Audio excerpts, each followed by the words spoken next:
All right, guys, we got a video here from American Redact. Every Joe Rogan guest in the Epstein files. So I know you guys have probably seen the memes and seen the talk by now, but basically he had at least 10 people on his show and helped launder their reputations when they were in the Epstein files, and not in the Epstein files in like a roundabout way.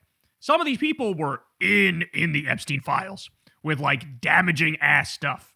So really the Joe Rogan experience became the Jeffrey Epstein experience, and we're about to watch a breakdown of that. Here we go.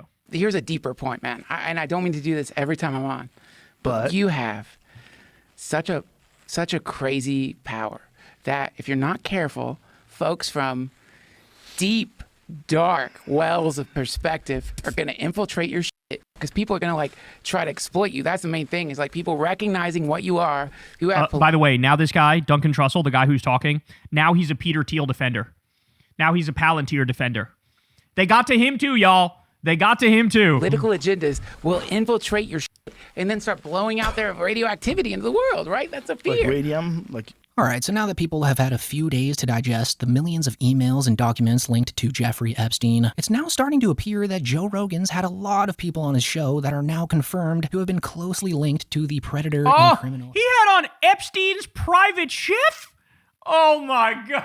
I didn't know it was that bad. Come on, man. Don't tell me you didn't say shit about it. Don't tell me you didn't say shit about it, Joseph. Oh, Joseph Robinette Rogan. What is wrong with you? Holy shit. Oh my God, bro. By the way, and we talked about this on Kyle and Corin the other day too. In a roundabout way, to give Rogan a little bit of credit, I remember when I went on the show one of the times and Corin was with me, and before the show, Rogan was telling us this story about how there was one guest he had on his show, Lawrence Krauss. He's like a scientist guy. And Lawrence Krauss kept trying to get Joe to meet Epstein. And Joe was telling us, this guy was pushy about it. It was really weird. And like, I know the weary stuff around Epstein. So like, I basically turned it down. And come to find out, Joe Rogan is also in the Epstein files. And the way he's in the Epstein files is via that email. So Lawrence Krauss talking to Epstein saying, "Can you introduce me to Joe?" And Lawrence Krauss going, "Yeah, I'll try to like get him to agree to that." And then Krauss tries and fails. And you have Krauss sending another email to Epstein, basically being like, "Sorry, we weren't even able to really make it work out. He's a little skittish. I thought he wouldn't be this skittish," right? And so basically validating the story that Rogan told me and Corin, that like they tried to get, Epstein wanted to fucking meet him, and he said no. So on the one hand, you got to give him credit because he knew about the noise around Epstein. He knew how nasty that shit was, and he decided, I'm going to keep my distance. But on the other hand, he deserves no credit because he literally used his platform to launder all of these people who are in the Epstein class and in the Epstein files and partook in a lot of the fucked up shit. Which means what, Joe? You have to reevaluate how naive and gullible you are and how you fall for shit way too fucking easy.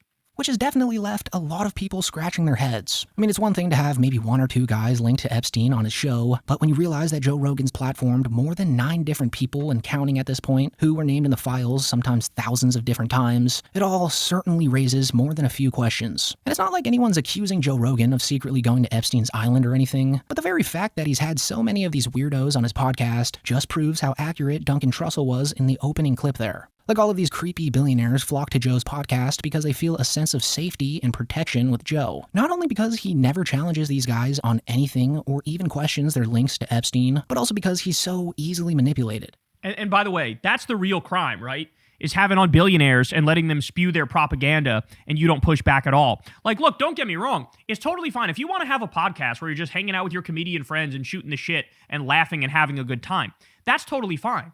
But what Rogan did is that, but then he also decided to take that same model and use it for right-wing politicians and use it for billionaires. And that's where you lose everybody who's got a functioning brain. Because if you're going to play in the big leagues, you got to hold these motherfuckers accountable. There's so much dirt on them and they do so much fucked up shit. And for you to just sit there and humanize them, you're actively doing a disservice and you're harming the body politic and everybody's worse off and dumber if they watch you humanize Peter Thiel and fucking Elon Musk and they walk away thinking these people are good people. They're not. They're actually horrible. Will believe just about anything you say to him, especially if you have power over him. Peter Thiel, for example, who's a billionaire tech investor and co-founder of Palantir and PayPal, admitted to Joe Rogan that he met Jeffrey Epstein back in 2014, about 8 years after Epstein was initially arrested for all of the despicable and nasty stuff that he did to children. You know, I met Epstein a few times as well, and I think... How'd you get introduced? It was Reid Hoffman in Silicon Valley introduced us in 2014, but it was basically... when you were introduced to him, how was he described to you? He was described as one of the smartest tax people in the world. Interesting. And I probably was my moral weakness that I. Well, how could you have known back then? He had never been arrested. No, this was 2014. It was post arrest. Oh, so his arrest was the first arrest, right? Yeah, which was like 2000. 07, 08. Okay. Upon learning this, though, Rogan doesn't even think twice before making excuses for Thiel, saying that he knows a lot of people who were tricked by Epstein, instantly letting Thiel... And by the way, Thiel is lying here. Thiel was close with Epstein, and there's a whole bunch of damning emails with Thiel and Epstein. ...off the hook. But I thought he always had good judgment in people. When the shit went down and Epstein gets arrested for the second time, were you like, oh, well, there you go? I've thought about it. I thought a lot about it as a result, yeah. Yeah, I'm sure. It's a lie. He kept emailing him. Sure. Jesus Christ. Well, he tricked a lot of people. I know a lot of people that met that guy. So that right there is the very reason why so many of these elites just love going on Joe's podcast. Because Joe's best friends with whoever's across the table with him that day. And he was probably so starstruck by Thiel and his connections that he never even thought to second guess the guy on his relationships with Jeffrey Epstein. Now that the files are out though, it seems pretty clear that Thiel was a lot closer to Epstein than he led Joe on to believe. I mean, there's a bunch of back and forth emails between them about having dinners together in various places. And there's even one where Thiel suggests meeting him on a quote-unquote island, which could very well be the island, if you know what I mean. There's of course nothing immediately acknowledging the crimes or anything, but I would venture to say that doing business with a convicted sex criminal for personal enrichment generally means you're a bad guy, not to mention being in regular communication with them. But of course, Rogan doesn't bother looking even an inch further into any of that, which is why a lot of people criticize Joe as an interviewer. Like the guy can't shut up about Epstein and all the stuff surrounding him, but as soon as he has someone on the show that's literally sat down and had one-on-one conversations with the guy, Joe immediately brushes over it and then switches the topic. And by the way, correct me if I'm wrong, guys, but wasn't there like a death tied to one of the lovers of Peter Thiel? Didn't one of his lovers die in some like weird circumstances? Isn't that a thing? I didn't just make that up, did I? I know a lot of people that met that guy. He got a lot of celebrities to come to his house for parties and things. Well, I think I think a lot of it was this strange commentary on, you know, I know there was some secret club, secret society you could be part of. Right, and of course. Again, it wasn't explicit, but that was the vague vibe of the whole thing. People love those stupid things. They love like exclusive clubs that very few people. Look at the fucking Soho House. Like, look at that stupid thing. I mean, you just go to a place that you have to be a member to go to, and everybody wants to be a member. Oh my God, gotta get it. And then you get like the Malibu Soho House. It's different from the other ones. You have to have a membership only there. And you see, Peter Thiel is really just the tip of the iceberg when it comes to JRE guests that have been involved with Epstein. Of course, there are the big ones like Elon Musk and Donald Trump, but it actually goes way deeper than that. Like, believe it or not, Joe's literally platformed Epstein's personal chef, Adam Perry Lang, who worked for Epstein for 4 years straight back Imagine the shit that guy has seen. Oh my God. in the late 90s, flying with him on his private in the late 90s. Oh my God, that's like peak debauchery. jet to cook for him at Epstein's various different properties, including the infamous Epstein Island. And this was all public information prior to that podcast, so it was pretty strange that Joe didn't bring that up once. There was even What a cuck. Oh my God. What a cuck. It's hard to conclude anything other than Joe Rogan is totally cool with the shadow government of moneyed interests that rule over us. He is totally cool with the cabal of pedophile, rapist, billionaire sadists. And of course, there could have been some kind of agreement that Joe signed to not mention it with him during the podcast, but nonetheless, it's all very fishy. What's happening, brother? How are you? Good to be here. Good to What's have happening? you. I have enjoyed your restaurant many times. This is my favorite steak restaurant in all of Los Angeles. Thank you. It's one of the reasons why I wanted to bring you in here, because this is a really crazy time for restaurants. And I mean, that's basically, that's the gist of it. This is a crazy time. It's bananas. It's absolutely crazy. And then there's Dr. Peter Attia, who was apparently Epstein's private doctor and shared thousands of emails with Jeffrey, which By the way, Crystal made a devastating point to me about this Attia guy. Go watch the movie Eyes Wide Shut if you haven't, because that shit is a motherfucking documentary at this point. That is a motherfucking documentary. The idea that that's fictional is nonsense. That's out the window at this point. We know because of Epstein and all this stuff. If anything, they undersold this secret society, right? But Peter Attia plays the same role as Tom Cruise in Eyes Wide Shut. Like, he is the doctor for all of the rapist, pedophile, billionaire sadists. And like he's cool and in on it. Well, obviously in the movie it's a little more complicated than that because Tom Cruise struggles with it. But like, this guy was a doctor for these people, knowing all the depravity and being totally okay with it. That's the role this guy played. And he's also Joe Rogan's doctor. But I'll touch on that later more in the video. Just know that as of right now, there are about 9 or 10 people who went on Joe's show that are named in the files, which is just a mind-boggling number of people. As weird as that may be, though, there's not really one single answer to it that people can agree on. You know, some people theorize that Joe's been bought out and paid for by the upper crust of society, or even the CIA, and others think that it's merely a coincidence. No matter what you choose to believe in, though, the one thing that's true here is that Joe gives the softest, most patty cake style of interviews to a select group of people, and a lot of those people were named in the Epstein list. And Donald Trump's a great example of this. Like during that Donald Trump interview, which now has over 61 million views on YouTube alone, Joe Rogan never even brought up Epstein or the suspiciousness surrounding Epstein's death, which is a topic that Joe's talked about on hundreds of other episodes before this one. He basically just gave Trump the easiest interview of his life. Remember when he was talking to Kash Patel and then afterwards, he was like, well, what am I supposed to do? Push back? Yeah, if you're gonna have on the fucking head of the FBI, you should be willing to push back. Or else, what are you doing, an infomercial for these psychopaths? Kash Patel is a joke. Kash Patel wrote a children's book about how Trump should be a king. Kash Patel was selling scam pills that reversed the vaccine, the COVID vaccine. And none of this was fit to bring up. None of this was fit to bring up. Oh, my God. One of the beautiful things about you is that you freeball. Like, you get out and you do these huge events and you're just talking and you're making. We've highlighted you on the show many times when you did this Biden impression where he's walking around, he doesn't know what he's doing. It's funny. It's stand up. It's funny stuff. But it's like and you were making fun of Elon one time. You were doing an Elon impression. It's great. You have like comedic instincts. Oh, look at this weenus gobbler. Straight up gobbling weenus. Jesus Christ. Like when you said to Hillary, you'd be in jail. Like, that's great timing. And I think... You know, it's funny. You need at least the attitude of a comedian when you're doing this business. This is a very dangerous business, first of all. It's a very tough business.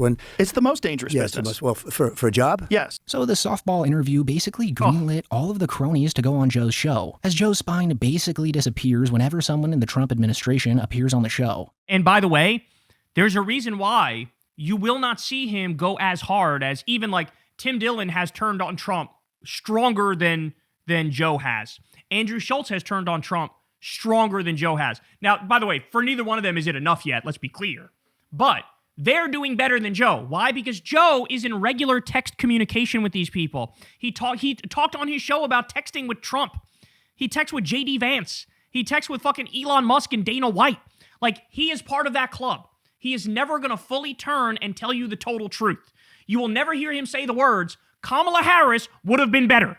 Those words will never come out of his mouth. Like a couple of short months after that Trump podcast, Joe had Kash Patel on, where he let Kash basically lie to his face and his millions of listeners about everything having to do with the Epstein files and Epstein's suspicious death.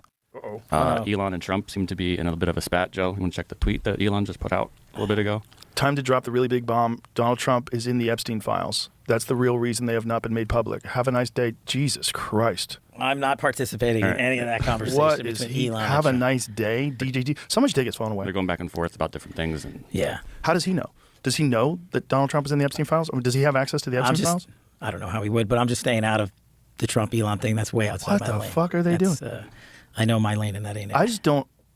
I mean, what did you think before you got in office? Did you think that Epstein was murdered? No. No suspicion at all of it? There's just no way that you could have run an op and had people go into that cell and not have any video of it and not have any people come out and say, hey, yeah, I saw that guy. He shouldn't have been there, the guard or this guy. They were fucking in on it, you lying scumbag. Trump was the one who wanted him dead. Oh, my God. There's just no access points into places like this in the detention center he was in, which I've been in. And no, Kash Patel was not named in the files, but he's directly responsible for the delay of their release. Oh, he fucking perjured himself. He clearly perjured himself. And he literally lied under oath about their existence late last year, which is now making millions of people online. Kash Patel, quote, there's no credible information that Jeffrey Epstein trafficked minors. Oh, my God. There's so much. The evidence is piled as high as Mount Everest.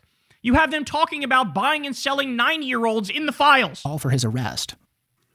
Who, if anyone, did Epstein traffic these young women to besides himself? Himself. There is no credible information. Oh. None. If there were, I would bring the case yesterday that he trafficked to other individuals. And the information we have, again, is limited. So the answer is no one? For the information that we have.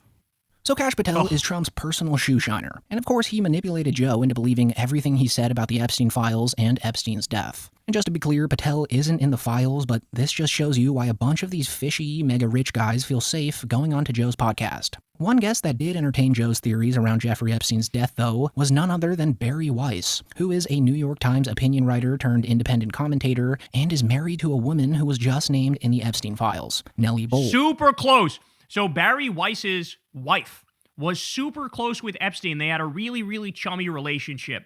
The other thing we now know, based on the files, is that effectively Bari Weiss is trying to turn CBS into Epstein media.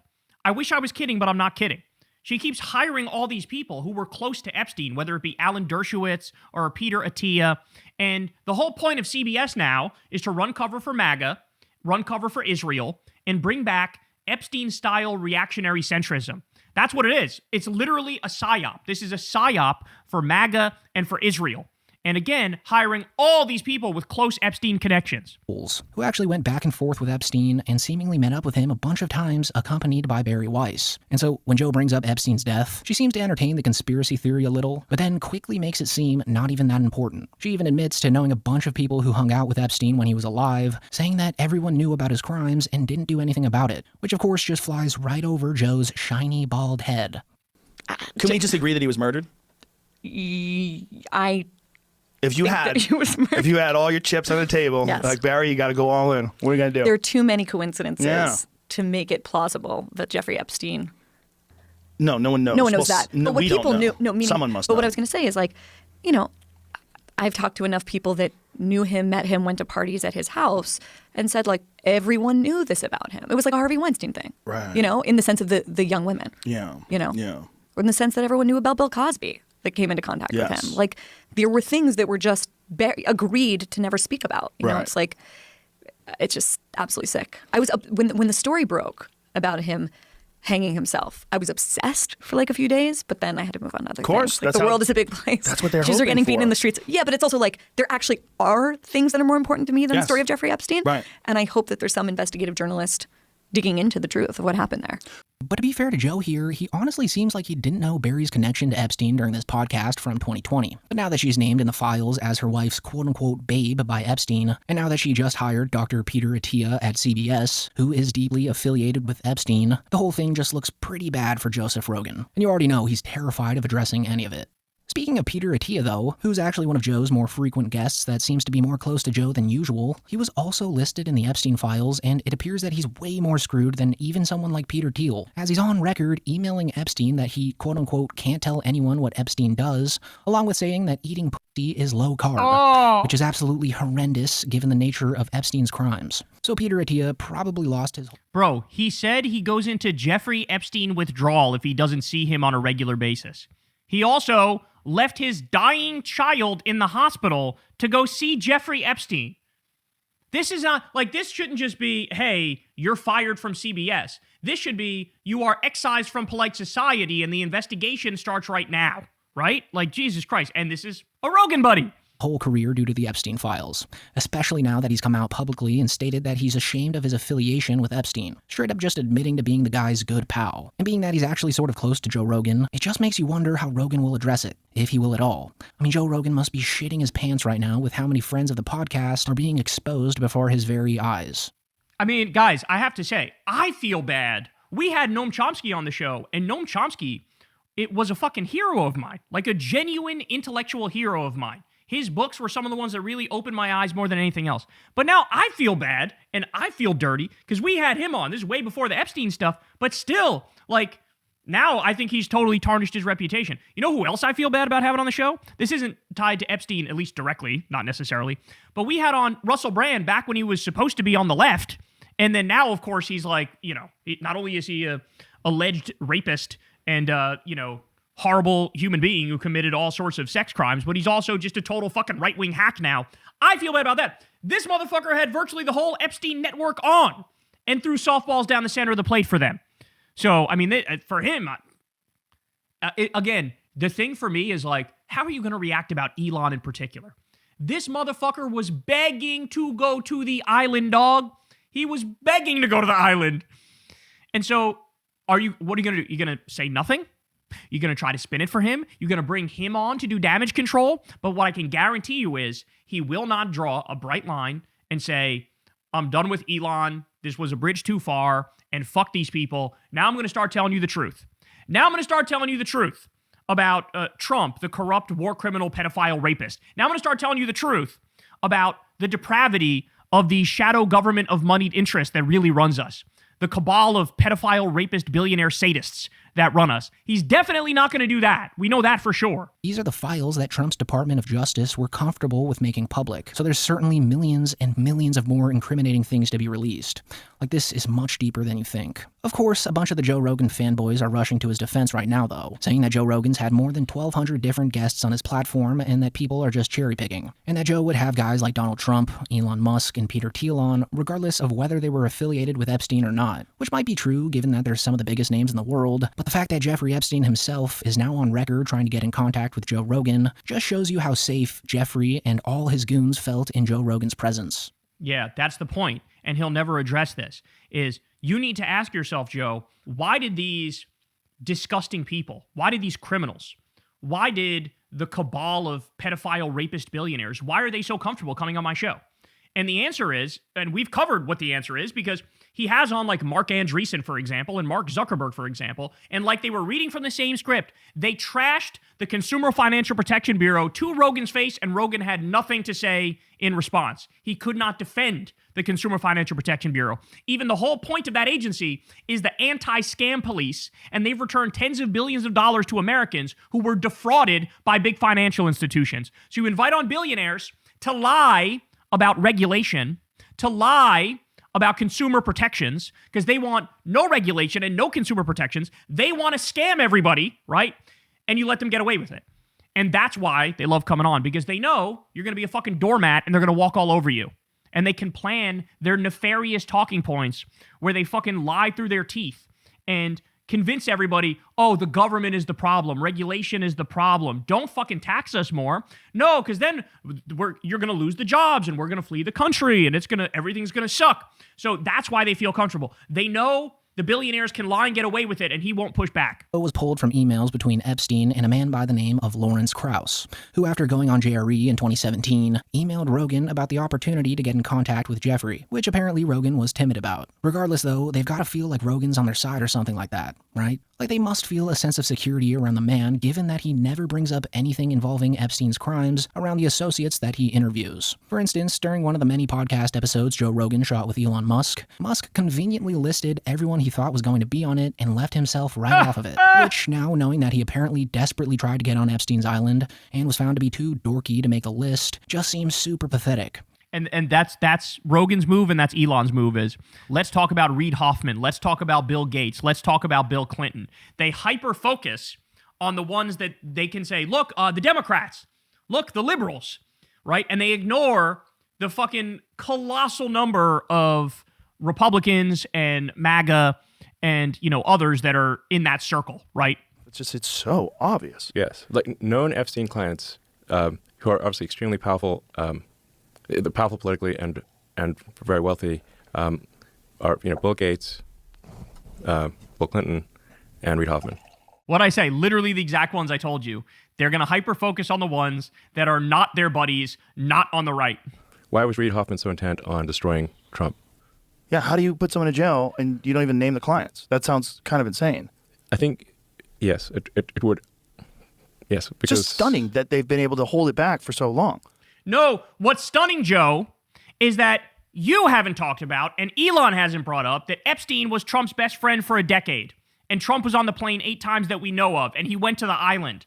And the first time Trump and Melania had sex was allegedly on the Lolita Express, which was Epstein's pedophile plane. And Trump wrote a creepy fucking love letter for his birthday to Jeffrey Epstein.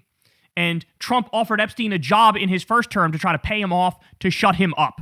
And that there were pics that Michael Wolff saw of Trump with underage girls and a stain on his pants, okay? That they had private events at Mar-a-Lago with just Epstein and Trump. That we have the Katie Johnson story and all the allegations of the underage girls. We have the horrific story of the Dallas limo driver who says he heard Trump talking on the phone about abusing girls. You haven't brought up any of those stories because you hopped on the Trump train. You hopped on the Trump train and you signed up to lie on behalf of the pedophile rapist billionaires. Really kind of amazing. Yes. Like when people say that people can't keep secrets, what the fuck are you talking about? Look at this. Yeah, I mean, a bunch of these things are not like it's common knowledge, but we don't actually have the proof. Right.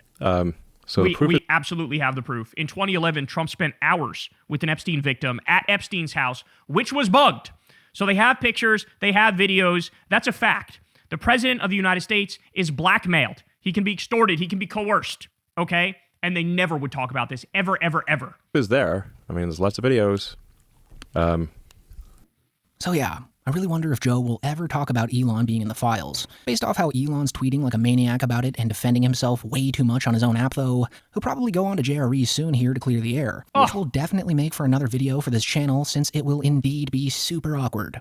We're now getting to the point where, like, I think a lot of the people in Rogan's audience will revolt. They already revolted that he brought up the Epstein files and only brought up Bill Gates. There were people in the comments that were like, you're fucking ignoring all the Trump stuff, all the Elon stuff, right? So if he allows on Elon to try to fucking spew bullshit and dance around this, I predict there's going to be like a mass exodus from Rogan's podcast. I predict that. Because it's just too...